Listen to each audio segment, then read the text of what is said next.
Maharashtra superfast news चॅनलमध्ये आपले सहर्ष स्वागत आहे।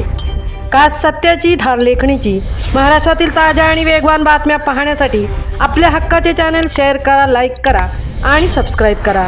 धन्यवाद। पनवेलच्या वाघांची सुवर्णगर्जना। तायक्वांडोमध्ये पंजाबच्या राष्ट्रीय मैदानात मारली धडक। रायगडच्या शिरपेचात मानाचा तुरा। रत्नागिरीचे चिपळूण येथील डॉक्टर तात्यासाहेब नातू महाविद्यालयाच्या प्रांगणात पार पडलेल्या मुंबई विद्यापीठ तायक्वांडो अजिंक्यपद स्पर्धा 2025-26 मध्ये तायक्वांडो असोसिएशन ऑफ पनवेल शहराच्या खेळाडूंनी प्रतिस्पर्ध्यांना आसमान दाखवत चपळाईने आणि जिद्दीने 3 सुवर्ण आणि 2 कांस्य पदकावर नाव कोरत पनवेलच्या 2 शिलेदारांनी जालंधर पंजाब येथे होणाऱ्या राष्ट्रीय अखिल भारतीय आंतरविद्यापीठ स्पर्धेचे तिकीट निश्चित केले आहे।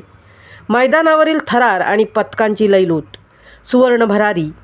63 किलो खालील वजनी गटात HOC कॉलेज रसायनीचा श्रीजय भगत आणि 80 किलो खालील वजनी गटात गुरु नानक खालसा कॉलेजचा निहाल भोईर यांनी सुवर्ण पदकाला गवसणी घातली। या दोघांची आता पंजाबमधील राष्ट्रीय स्पर्धेसाठी निवड झाली आहे। कांस्य पदकाची चमक। 63 किलो खालील गटात खालसा कॉलेजचा मोइनुद्दीन खान आणि 80 किलो खालील गटात पिल्लई कॉलेजचा गुरुप्रसाद यांनी कांस्य पदकाची कमाई करत पनवेलचे नाव उंचावले। यशाचे शिल्पकार आणि शुभेच्छा।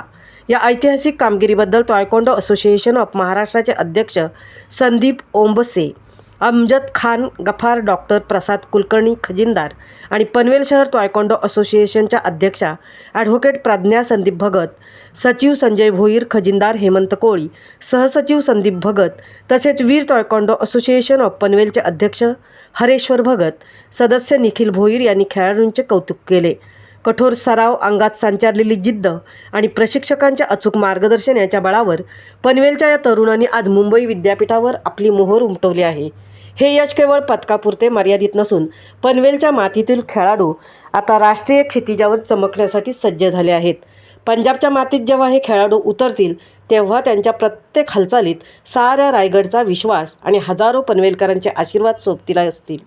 यशाचा हा प्रवास असा अखंड सुरू राहो हीच सदिच्छा। महाराष्ट्र सुपरफास्टसाठी तृप्ती भोईर, पनवेल।